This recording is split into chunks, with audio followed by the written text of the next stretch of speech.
बात भारत के भीष्म टैंक की, जिसका पहली बार देश में ही ओवरऑल किया गया है। T-90 भीष्म टैंक का ये सफल ओवरहॉल आर्मी की corps of electronics and mechanical engineering ने Delhi cantonment 505 army base workshop में किया, जो सेना की बढ़ती आर्म्ड कैपेबिलिटी को दिखाता है। अब बड़ी बात यह है कि पहली बार T-90 टैंक को ओवरहॉल किया गया और इस तरह ये टैंक फिर से नया जैसा हो गया है।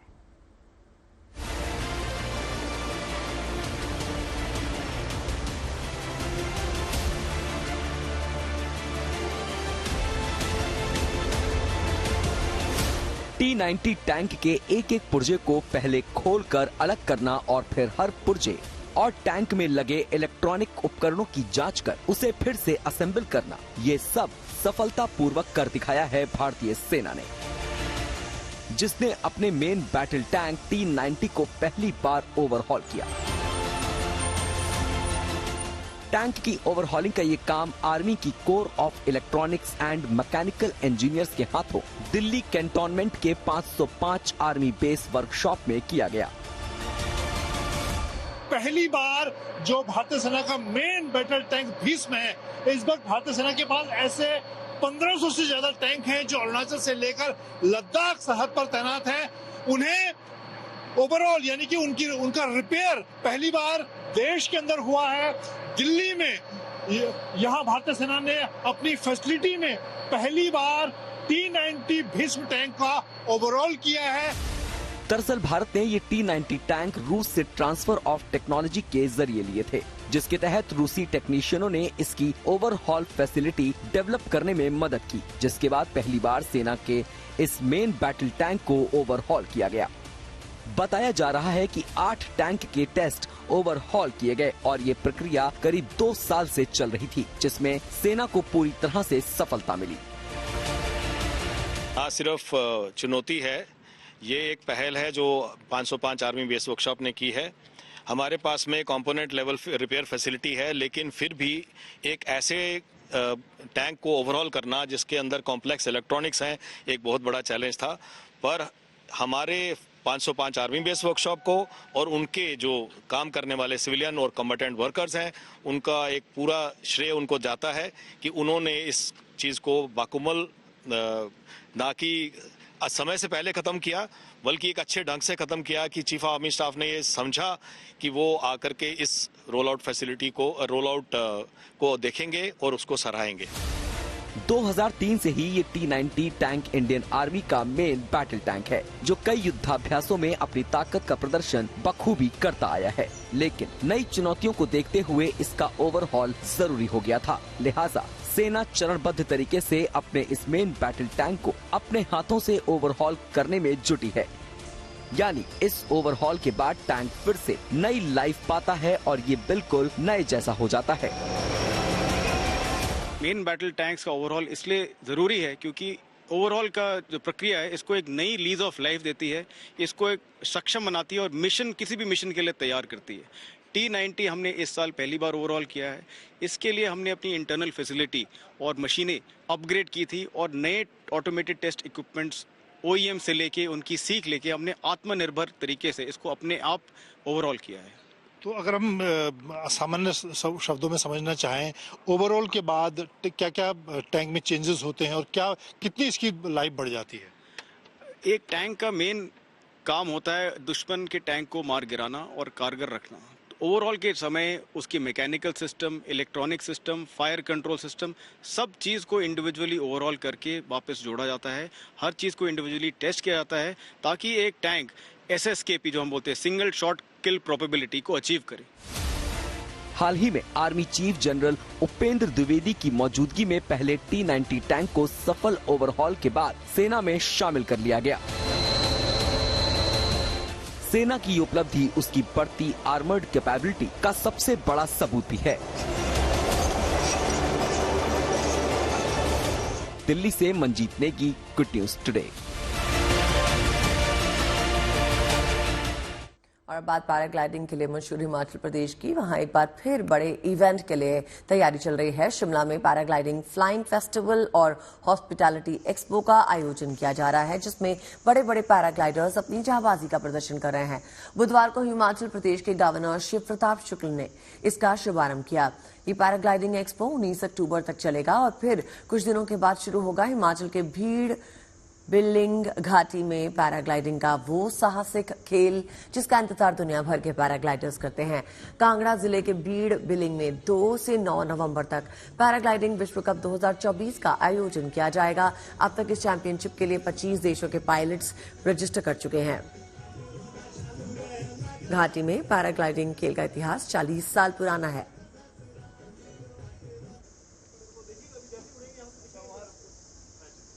इन 40 सालों में ये चैंपियनशिप दूसरी बार हो रही है। इससे पहले 2015 में वर्ल्ड कप यहीं पर हुआ था।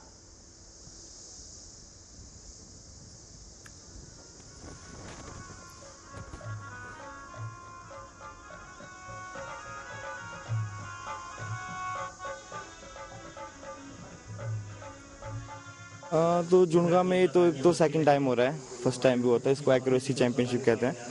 तो उसमें हमारे को एक स्पॉट के बीच में उतरना होता है ना, एक स्पॉट होता है सेंसर पैड, उसके बहुत ही छोटे से उसमें उतरना होता है। तो बस वही है, जो जितना करीब उतरेगा वो उतना विनिंग जोन के नज़दीक रहेगा। चैलेंजिंग तो काफ़ी रहता है, वैसे विंड भी काफ़ी चेंज होती रहती है इधर उधर, तो फिर ज़्यादा चैलेंजिंग रहता है कि हाँ एकदम से हिट हो गए, पुश हो गए, इधर उधर चले गए, तो काफ़ी चीज़ें होती हैं। तो मेजरमेंट करके आना पड़ता है। बहुत सारे लोग आते, सीखने का नया मौका मिलता है ऐसा। और बाकी यहाँ पे देखो फेस्टिवल हो रहा है, लोगों को पता चल रहा है कि हाँ यहाँ पे फेस्टिवल हो रहा है ना, फेस्टिवल हो रहा है, तो लोगों को इस मतलब एडवेंचर स्पोर्ट्स के प्रति ना वो क्या बोलते हैं उसको, थोड़ी इच्छा जाग जाती है कि नहीं भी हम भी कर सकते हैं, हमें भी करना है। तो बहुत अच्छा है, शिमला के लिए तो बहुत अच्छा है। सेकंड टाइम हो रहा है, बढ़िया सब कुछ हो रहा है। अच्छा हाँ, इधर चैलेंजिंग काफ़ी ज़्यादा है, क्योंकि जितने भी अच्छे पायलट क्यों ना हो, इधर थोड़ा सा धोखा खाएगा, क्योंकि जो हवा है इधर थोड़ा सा ट्रिकी है। तो उसको समझने के लिए मैं 2-3 दिन पहले से आके रहा हूँ, और फिर भी काफ़ी मुश्किल हो रहा है, और फिर भी अच्छा ही चल रहा है। फ़र्क तो काफ़ी सारा है, और इधर के क्या बोलते हैं, ये भौगोलिक क्या बोल रहे थे, वो भी काफ़ी चेंजेस है, क्योंकि उधर खुला है तो थोड़ा इजी रहता है, हवा भी रेगुलर होता है। इधर क्या है कि थोड़ा सा स्लोप है तो थोड़ा सा विंड घूमता है, तो वो समझेंगे ट्रिकी पॉइंट है, तो वो समझेंगे तो उधर और भी इजी होगा मतलब करने के लिए। चलिए अब आपको संगम नगरी प्रयागराज लिए चलते हैं, जहां इन दिनों कुंभ को लेकर तैयारियां युद्ध स्तर पर चल रही हैं। इन्हीं तैयारियों के तहत कुंभ मेले के दौरान तैनात होने वाले पुलिस वालों को अच्छे आचरण की ट्रेनिंग दी जा रही है। साथ ही साथ मेले की सुरक्षा से जुड़ी हर छोटी जानकारी भी उनको दी जा रही है, ताकि 13 जनवरी से शुरू होने वाले महाकुंभ का सफल तरीके से आयोजन किया जा सके।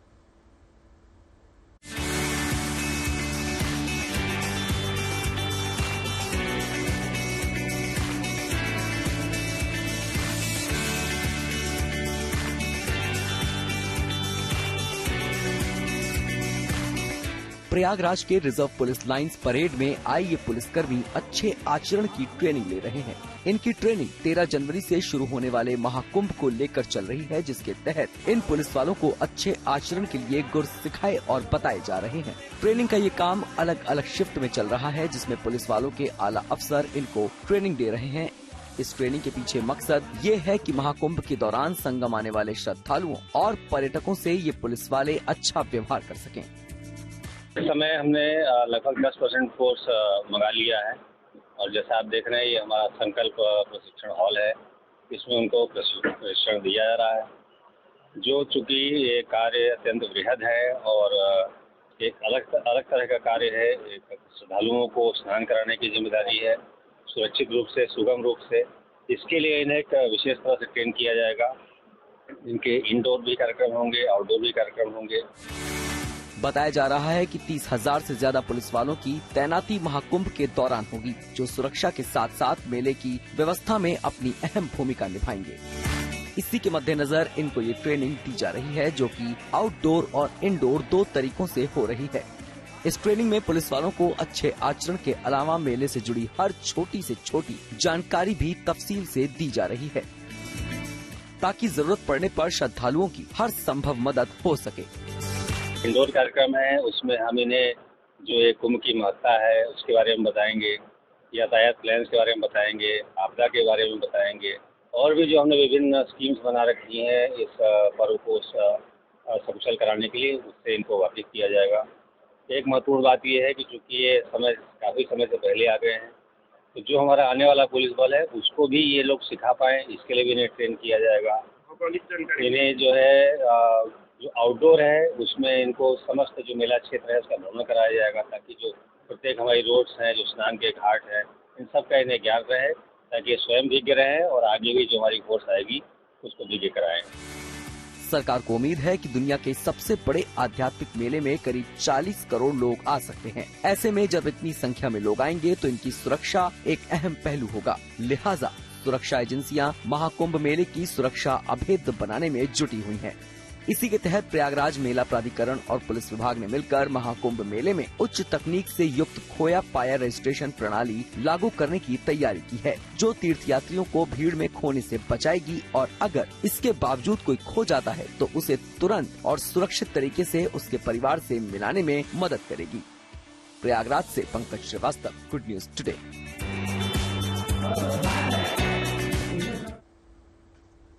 न्याय की देवी की जिस मूर्ति को अब तक हमने अदालतों में देखा और सालों साल फिल्मी सीन्स में न्याय की देवी हमें दिखती रही, वो अब बदल गई है। भारतीयता और संविधान के आदर्शों में ढली न्याय की नई मूर्ति से भारत का साक्षात्कार हुआ है। कानून से जुड़े संस्थानों में सदियों तक आंखों पर पट्टी बांधे, एक हाथ में तराजू और दूसरे हाथ में तलवार लिए न्याय की देवी की मूर्ति नजर आई है।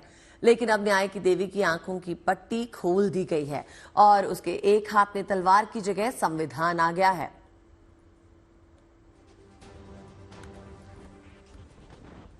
देखिए, दरअसल जो लेडी ऑफ जस्टिस की जो मूर्ति अदालतों में अक्सर देखी जाती है, उसी की तस्वीर अक्सर आपने देखी होगी, वो रोमन माइथोलॉजी से प्रेरित थी। रोमन माइथोलॉजी में न्याय की देवी जस्टिशिया है। यूनानी सभ्यता में ये मूर्ति यूरोप गई, फिर वहां से अमेरिका पहुंची। इस मूर्ति को भारत में ब्रिटिश अफसर लेके आए।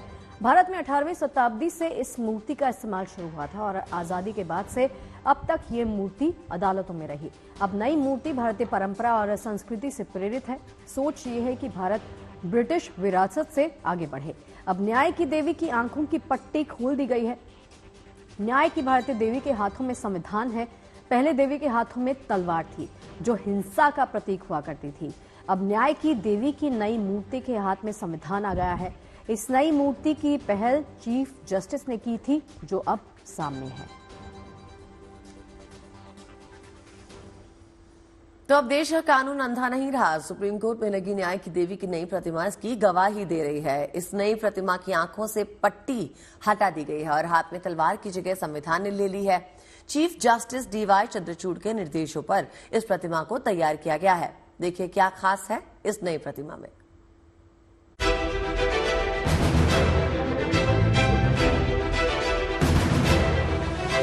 आंखों की पट्टी हटा दी गई है। हाथ में तलवार की जगह संविधान ने ले ली है।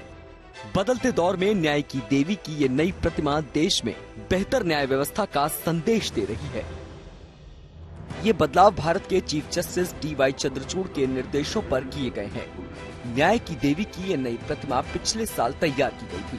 पिछले साल ही अप्रैल के महीने में इसे सुप्रीम कोर्ट में जज लाइब्रेरी के पास स्थापित किया गया।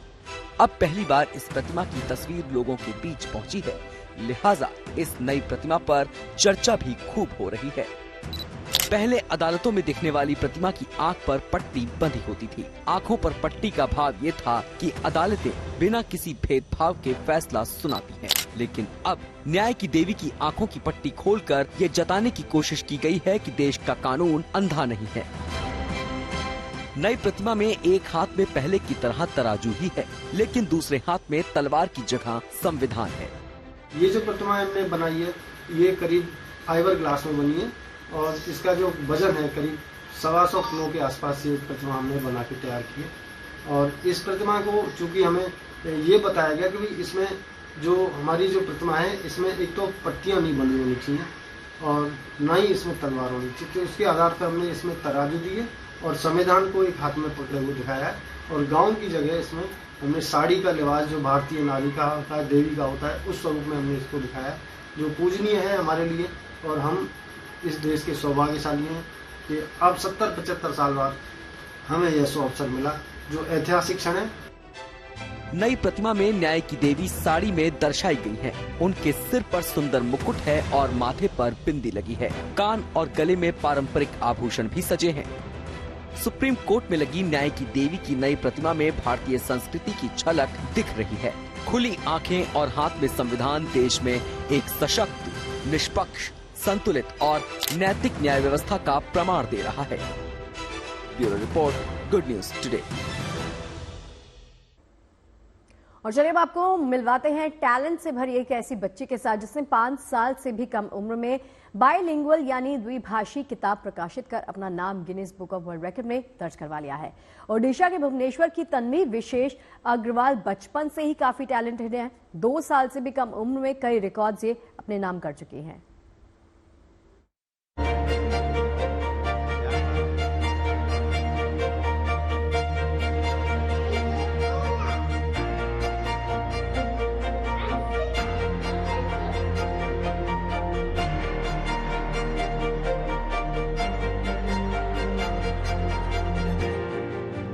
जिस उम्र में बच्चे खिलौनों की दुनिया में घिरे होते हैं, उस उम्र में ये बच्ची कामयाबी के कीर्तिमान रच रही है।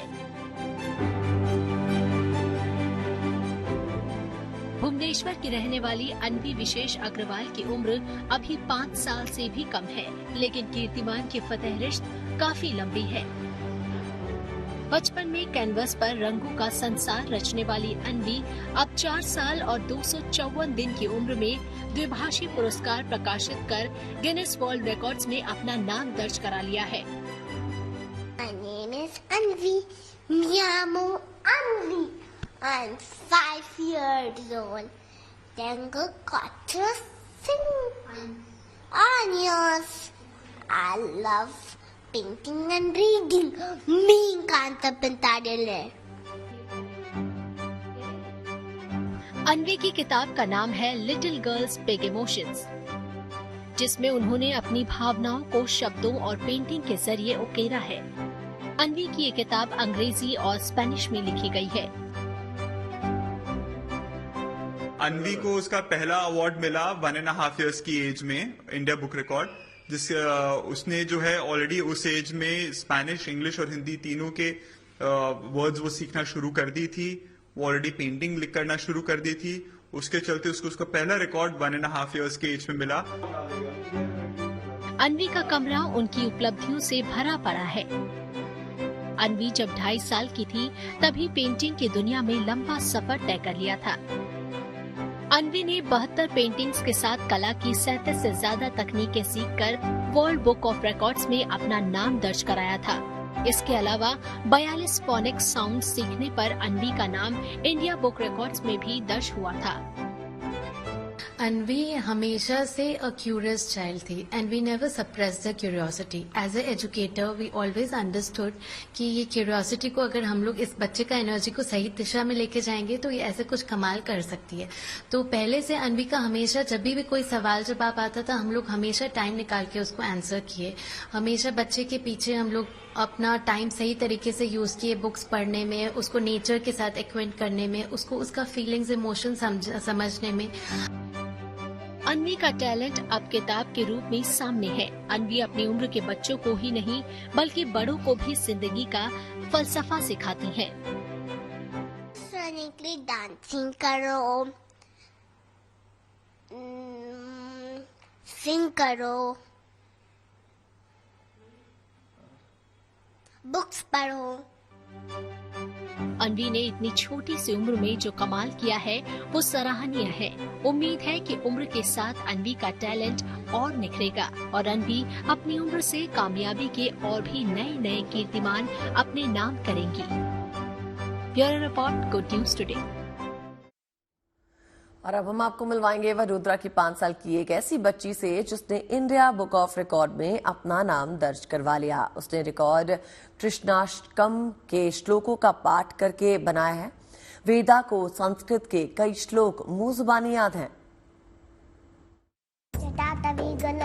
प्रवाह पावितस्थले सलेवलंबलंबितं भुजंगतुंगमालिका डमड्डमड्डमत्निनाडमड्डमर्वं चकार तन्दताण्डवं तनूतुने शिवं शिवं जटाकटाह सम्भ्रमा भ्रमन्नरूपणे जले विलोलवीचिवल्लरी विराजमानमूर्धने।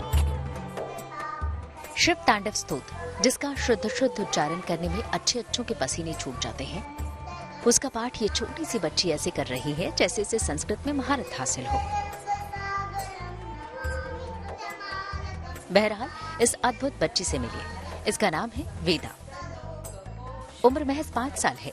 अभी पढ़ना लिखना नहीं आता, लेकिन संस्कृत के श्लोकों और मंत्रों का पाठ ऐसे करती है जैसे उसे बरसों से इसका अभ्यास हो। और वेदा के इस खास हुनर को पहचान भी मिली है। वेदा ने हाल ही में इंडिया बुक ऑफ रिकॉर्ड में अपना नाम दर्ज करवाया है। रजिरजिकमण्डनं समस्त पापखण्डनं स्वभक्तचित्तरञ्जनं सदैव नन्दनन्दनम्। उसने महज 2 मिनट 49 सेकंड में कृष्णाष्टकम के 9 श्लोकों को पढ़कर ये रिकॉर्ड अपने नाम किया है।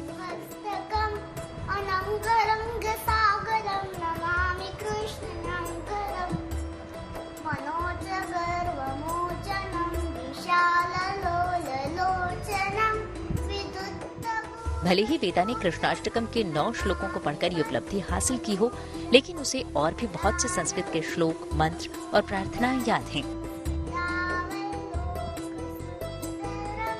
ये जो सर्टिफिकेट है वो मैंने कृष्णाष्टकम के बाद में मिला है। और क्या है ये कृष्णाष्टकम? वो कृष्णाष्टकम रजे है। किसने सिखाया है ये आपको? ये मेरे को मम्मी और डैडी ने सिखाया है। मुझे आता है कृष्णाष्टकम आता है और रेगुलर नंदिनी आता है, फिर गीता का श्लोक आता है, फिर टीका संध्या आता है, फिर ऐसा श्लोक आता है। बेशक प्रतिभा ईश्वर की देन होती है, लेकिन उसे निखारे बिना किसी मुकाम तक नहीं पहुंचा जा सकता। वेदा का संस्कृत के श्लोकों और मंत्रों से परिचय करवाया उसके माता पिता ने।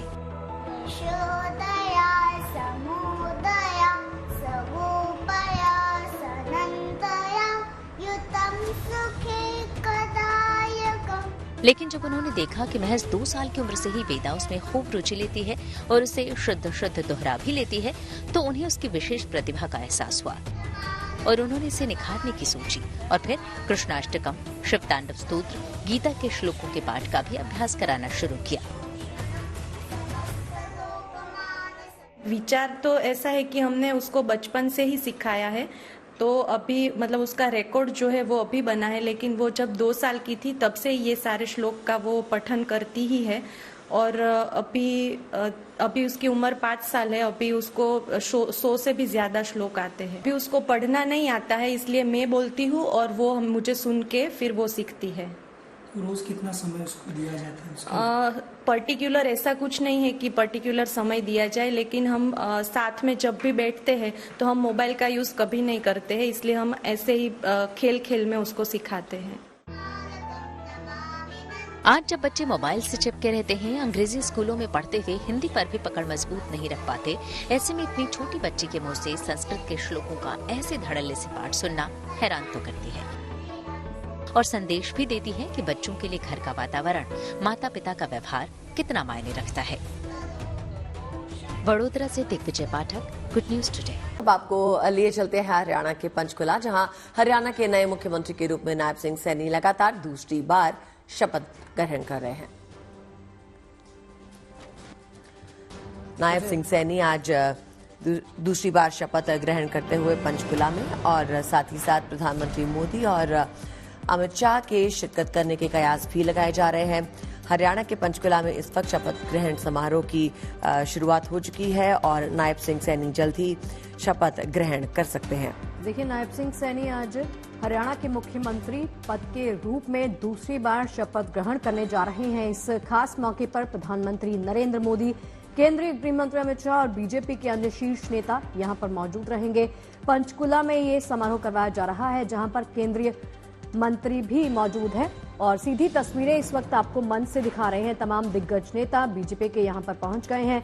तो नायब सिंह सैनी का ये शपथ ग्रहण हो रहा है और पंचकुला में हो रहा है। ये तैयारियां मुकम्मल हैं। प्रधानमंत्री यहां पर पहुंच चुके हैं, केंद्रीय गृह मंत्री यहां पर मौजूद हैं, बीजेपी के तमाम कद्दावर नेता इस समारोह में शामिल हैं। तो शपथ ग्रहण आपको बता दें 1 बजे का वक्त बताया गया है, दोपहर 1 बजे के आसपास ये शपथ ग्रहण होगा। इस शपथ ग्रहण कार्यक्रम में लगभग 50,000 लोग शामिल होने की उनकी उम्मीद है। देश भर से करीब 1.5 दर्जन एनडीए नेताओं के भी शपथ ग्रहण समारोह में पहुंचने की उम्मीद है। जी हाँ, इस समारोह में प्रधानमंत्री नरेंद्र मोदी खुद शिरकत करने जा रहे हैं। खबर ये भी है कि सभी बीजेपी शासित राज्यों के मुख्यमंत्री भी इसमें शामिल होंगे। इस कार्यक्रम को काफी भव्य रखने की तैयारी है। खबर है कि हरियाणा में 2 डेप्यूटी सीएम और 10 कैबिनेट मंत्रियों को भी जगह दी जा सकती है। अभी तक इसकी आधिकारिक पुष्टि नहीं हुई, लेकिन ऐसे कयास लगाए जा रहे हैं कि जातीय समीकरण साधने के लिए पार्टी कई नेताओं को कैबिनेट में जगह दे सकती है। और नतीजों की बात करें तो इस बार काफी अप्रत्याशित परिणाम देखने को मिले। बीजेपी को 48 सीटें मिली तो वहीं कांग्रेस को सिर्फ 37 सीटों से संतोष करना पड़ा। माना जा रहा था कि कांग्रेस सरकार बना सकती है। एग्जिट पोल भी इस ओर ही इशारा कर रहे थे, लेकिन नायब का चेहरा और बीजेपी के समीकरणों ने कांग्रेस का खेल बिगाड़ दिया और लगातार तीसरी बार राज्य में भारतीय जनता पार्टी की ही सरकार बनी। और आज नायब सिंह सैनी शपथ ग्रहण समारोह में शामिल।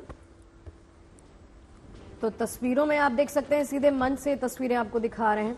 अमित शाह, बीजेपी के तमाम कद्दावर नेता इस वक्त मंच पर पहुंच चुके हैं और इंतजार इस वक्त किया जा रहा है कि कब प्रधानमंत्री नरेंद्र मोदी इस कार्यक्रम में पहुंचे। 1 बजे का वक्त बताया गया है जब शपथ ग्रहण शुरू होगा। तो नायब सिंह सैनी हरियाणा के मुख्यमंत्री के रूप में दूसरी बार शपथ ग्रहण करेंगे। इस खास मौके पर प्रधानमंत्री नरेंद्र मोदी का इंतजार हो रहा है। केंद्रीय गृह मंत्री अमित शाह पहुंच चुके हैं। तमाम कद्दावर नेताओं को आप देख सकते हैं। राजनाथ सिंह को आप मंच पर देख सकते हैं। नितिन गडकरी पहुंच गए हैं। हरियाणा के पूर्व मुख्यमंत्री मनोहर लाल खट्टर भी इस वक्त मौजूद हैं और ये हाथ हिलाते हुए लोगों का अभिवादन करते हुए आप गृह मंत्री को भी देख सकते हैं मंच पर। तो प्रधानमंत्री मोदी के साथ साथ बीजेपी शासित राज्यों के मुख्यमंत्री शिरकत करने वाले हैं इस समारोह में।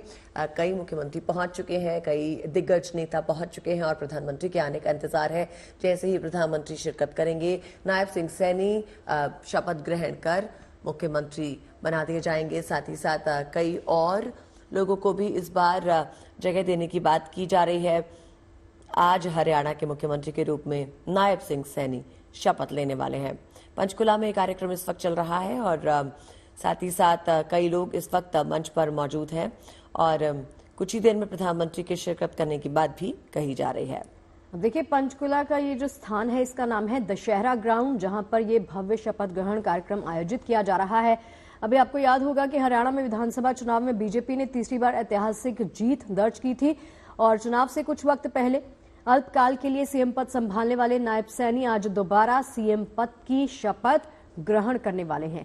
1 बजे का वक्त फिर से आपको बता देते हैं। 1 बजे के आसपास ये शपथ ग्रहण कार्यक्रम जो है वो किया जाएगा। प्रधानमंत्री नरेंद्र मोदी के यहां पर पहुंचने का इंतजार किया जा रहा है। जैसे ही प्रधानमंत्री यहां पर मंच पर पहुंचेंगे, इस कार्यक्रम को शुरू कर दिया जाएगा। तस्वीरें आप देख सकते हैं, तमाम कद्दावर नेता यहां पर पहुंच गए हैं। ये शपथ ग्रहण हरियाणा के लिए ऐतिहासिक कार्यक्रम होगा क्योंकि हरियाणा में बीजेपी की लगातार तीसरी बार सरकार बन रही है। भारतीय जनता पार्टी के राज्य मीडिया प्रभारी अरविंद सैनी ने बताया कि राजनीतिक हस्तियों के अलावा खिलाड़ियों, उद्योगपतियों, कई डॉक्टर्स, वकील और सामाजिक कार्यकर्ताओं को भी समारोह में बुलाया गया है और कार्यक्रम में करीब 50,000 लोग पहुंचे हैं। नायब सैनी के साथ 13 मंत्री इस वक्त शपथ लेंगे। इनमें अनिल विज, श्याम सिंह राणा। ये आपको टीवी स्क्रीन पर ग्राफिक्स के जरिए समझा रहे हैं। नायब सिंह सैनी लगातार दूसरी बार मुख्यमंत्री बनेंगे। पंचकुला के दशहरा मैदान में शपथ ग्रहण समारोह का आयोजन किया गया है। प्रधानमंत्री नरेंद्र मोदी समेत एनडीए के तमाम दिग्गज नेता इस कार्यक्रम में पहुंच गए हैं। 18 राज्यों के मुख्यमंत्री शपथ समारोह के खास मेहमान हैं। तो हरियाणा में फिर से सैनी सरकार बनने जा रही है। 8 राज्यों और 1 केंद्र शासित सूबे के डेप्यूटी सीएम इस कार्यक्रम में मौजूद रहने वाले हैं। जी, तो फिलहाल 11 विधायक मंच पे पहुंच गए हैं और करीब 13 मंत्री शपथ लेंगे। इनमें अनिल विज की बात कही जा रही है, श्याम सिंह राणा, महिपाल ढांडा, कृष्णलाल पवार, अरविंद शर्मा, रणबीर सिंह गंगवा, आरती राव, श्रुति चौधरी, राव नरबीर सिंह, विपुल गोयल, राजेश नागर गुर्जर, गौरव गौतम और कृष्ण कुमार बेदी का नाम शामिल है। कुछ ही देर में नायब सिंह सैनी शपथ लेंगे और साथ ही साथ प्रधानमंत्री के आने का बस इंतजार है। इस वक्त मंच पर आप देख सकते हैं कई बीजेपी के दिग्गज नेता मौजूद हैं। अमित शाह साफ साफ आपको तस्वीरों में दिखाई दे रहे हैं। राजनाथ सिंह भी इस वक्त तस्वीरों में साफ साफ दिख रहे हैं और जेपी नड्डा सबसे आगे वाली रो में बैठे हुए हैं। और साथ ही अभी कुछ ही देर में शपथ ग्रहण समारोह शुरू हो जाएगा। सिर्फ प्रधानमंत्री के आने का इंतजार है। इस वक्त ये शपथ ग्रहण समारोह पंचकुला में शुरू हो चुका है और कई कार्यक्रम भी इस वक्त वहां पर चल रहे हैं। तस्वीरों में हम आपको दिखा रहे हैं किस तरह से कार्यक्रम में शिरकत करने से पहले भव्य स्वागत की तैयारियां भी की गई थी और साथ ही साथ फिलहाल अभी ये कार्यक्रम चल रहा है और 20 राज्यों के सीएम के यहाँ पहुंचने की बात कही गई। तो देखिए, राज्यपाल के पहुंचने का भी इंतजार यहां पर किया जा रहा है। प्रधानमंत्री नरेंद्र मोदी इस समारोह स्थल में पहुंचने के लिए निकल चुके हैं। अब से थोड़ी ही देर बाद जैसे ही प्रधानमंत्री यहां पर पहुंचेंगे, शपथ ग्रहण समारोह आरंभ होगा। तो नायब सिंह सैनी के साथ 10 से 12 मंत्री भी आज शपथ ले सकते हैं। ये शपथ ग्रहण समारोह जो है पंचकुला के ग्राउंड में करवाया जा रहा है। ऐतिहासिक कार्यक्रम ये होने वाला है। आज हरियाणा के मुख्यमंत्री के रूप में दूसरी बार नायब सिंह सैनी शपथ ग्रहण करने जा रहे हैं और तैयारियां पूरी हो चुकी हैं। प्रधानमंत्री नरेंद्र मोदी पहुंच चुके हैं। केंद्रीय गृह मंत्री अमित शाह आपको सामने दिखाई दे रहे हैं। आप देख सकते हैं बीजेपी के तमाम दिग्गज नेता भी पहुंच चुके हैं। तो आपको याद होगा कि हरियाणा में 5 अक्टूबर को चुनाव हुए थे जिसमें बीजेपी ने 90 में से 48 सीटें जीती थी। वहीं कांग्रेस ने 37 सीट पर जीत दर्ज की थी। तो हरियाणा की यहां पर ऐतिहासिक जीत हुई थी। हरियाणा में बीजेपी ने यहां पर हैट्रिक दर्ज की थी और ये सांस्कृतिक कार्यक्रम की तस्वीरें भी आपको दिखा रहे हैं जहां पर सभ्यता, देश की सभ्यता और संस्कृति की एक झलक भी आप मंच पर देख सकते हैं। हम बात कर रहे थे हरियाणा चुनाव के नतीजों की, तो इस बार काफी अप्रत्याशित परिणाम देखने को मिले थे। बीजेपी को, जैसे कि शगुफ्ता ने बताया, 48 सीटें मिली थी तो कांग्रेस को 37 सीटों से ही संतोष करना पड़ा था। माना जा रहा था कि कांग्रेस सरकार बना सकती है। एग्जिट पोल में भी यही इशारा मिल रहा था, लेकिन नायब का चेहरा और बीजेपी के समीकरणों ने कांग्रेस का खेल बिगाड़ा और लगातार तीसरी बार राज्य में भारतीय जनता पार्टी की सरकार बनी। अब 10 कैबिनेट मंत्रियों को जगह दी जा सकती है और कहा जा रहा है 2 डेप्यूटी सीएम जो है बन सकते हैं। वैसे ऐसे कयास लगाए जा रहे हैं कि जातीय समीकरण साधने के लिए पार्टी के कई नेताओं को कैबिनेट में जगह दी जा रही है। और फिलहाल हरियाणा में नायब सिंह सैनी मुख्यमंत्री पद की शपथ लेने जा रहे हैं। आज पंचकुला में उनका शपथ ग्रहण समारोह हो रहा है जिसमें प्रधानमंत्री मोदी कुछ ही देर में शिरकत करेंगे और बीजेपी शासित राज्य के मुख्यमंत्री इसमें शामिल होने के लिए पहुंच रहे हैं। कई मंत्री ऑलरेडी मंच पर इस वक्त मौजूद हैं। इंतजार सिर्फ प्रधानमंत्री के पहुंचने का। देखिए, तस्वीरें आप देख रहे हैं और साथ ही साथ एक और चीज आपको बता दें, नायब सिंह सैनी को बधाई देने वालों का तांता भी शुरू हो गया है। हरियाणा के मनोनीत मुख्यमंत्री नायब सिंह सैनी के शपथ ग्रहण समारोह में शामिल होने के लिए आंध्र प्रदेश के उप मुख्यमंत्री पवन कल्याण जैसे ही चंडीगढ़ पहुंचे, उन्होंने मीडिया से मुखातिब होते हुए कहा कि नई सरकार को शुभकामनाएं। ये एक उल्लेखनीय अभूतपूर्व उपलब्धि है। ये नेतृत्व की क्षमता को दर्शाता है। गुजरात के सीएम भूपेंद्र पटेल भी यहां पर पहुंचे। जैसे ही चंडीगढ़ पहुंचे, उन्होंने मीडिया से मुखातिब होते हुए नायब सिंह सैनी को नए कार्यकाल के लिए बधाई दी है। साथ ही साथ आपको बता दें, हरियाणा के नए मुख्यमंत्री बनने जा रहे नायब सिंह सैनी के शपथ समारोह को लेकर केंद्रीय मंत्री जुएल ओराम ने कहा कि मेरी तरफ से मैं उन्हें बधाई देता हूं। हमने लगातार तीसरी बार सरकार बनाई है और कांग्रेस को हार का सामना करना पड़ा, जो बीजेपी के लिए एक बड़ी उपलब्धि के तौर पर देखा जा सकता है। प्रधानमंत्री भी तीसरी बार सत्ता में आए, ये आगे भी इसी तरह से जारी रहेगा। हमारे सही शासन के कारण लोग हमारा लगातार चुनाव कर रहे हैं। इससे पता चलता है कि हमारी सरकार कितनी संगठित सरकार है। तो नायब सिंह सैनी आज हरियाणा सीएम पद की शपथ लेंगे और शाह अड्डा मंच पर पहुंच चुके हैं। प्रधानमंत्री का इंतजार हो रहा है और मंत्री बनने वाले 12 एमएलए भी इस वक्त स्टेज पर मौजूद है। भारतीय अध्यक्ष जेपी नड्डा और केंद्रीय मंत्री अमित शाह समेत कई राज्यों के सीएम और डेप्यूटी सीएम समारोह में शिरकत कर चुके हैं। नायब सैनी के साथ 13 मंत्री आज शपथ लेंगे। इनमें कई नाम शुमार हैं और इनमें से 12 विधायक मंच पर हम आपको जैसे कि बता रहे हैं ऑलरेडी पहुंचे हुए हैं। ये कार्यक्रम इस वक्त पंचकुला में चल रहा है। चंडीगढ़ में एयरपोर्ट से लेकर ये ग्राउंड तक जश्न की तैयारियां थी। आज इस समारोह को भव्य बनाने की, खास बनाने की तैयारियां जोरों पर थी और अभी आप देख रहे हैं सांस्कृतिक कार्यक्रम तो यहाँ पर चल ही रहे हैं। प्रधानमंत्री के इंतजार में सभी यहाँ पर आंखें बिछाए बैठे हैं। जैसे ही वो यहाँ पहुंचेंगे नायब सिंह सैनी शपथ लेंगे और मुख्यमंत्री करार किए जाएंगे। फिलहाल पंचकुला में ये शपथ ग्रहण समारोह इस वक्त चल रहा है। चलिए अब थोड़ा सा बैकग्राउंडर की बात कर लेते हैं। नायब सिंह सैनी आखिर हैं कौन, ये कहां से आते हैं, इनके बारे में जानना समझना भी थोड़ा सा यहाँ पर जरूरी हो जाता है। अब देखिए, नायब सिंह सैनी मूल रूप से कुरुक्षेत्र के रहने वाले हैं। 60 के दशक में उनका परिवार जो है वो अंबाला शिफ्ट हो गया। मार्च महीने में मनोहर लाल खट्टर को हटाकर बीजेपी ने नायब सैनी को सीएम बनाया था। आपको याद होगा, अंबाला के मिर्जापुर माजरा गांव के रहने वाले नायब सिंह सैनी ने यूपी के मेरठ की चौधरी चरण सिंह यूनिवर्सिटी से लॉ की पढ़ाई की थी। मूल रूप से कुरुक्षेत्र के गांव मंगोली जाटान के वो रहने वाले हैं। अब दूसरी बार सीएम बनने जा रहे नायब सैनी के परिवार में 70 वर्षीय मां कुलवंत कौर है, पत्नी सुमन सैनी के अलावा एक बेटा अनिकेत है और बेटी वंशिका है। बेटा अनिकेत लॉ कर रहा है जबकि बेटी वंशिका 12वीं की स्टूडेंट है। एक बैकग्राउंडर आपको बता रहे हैं और जानकारी दे रहे हैं हरियाणा के मुख्यमंत्री के बारे में।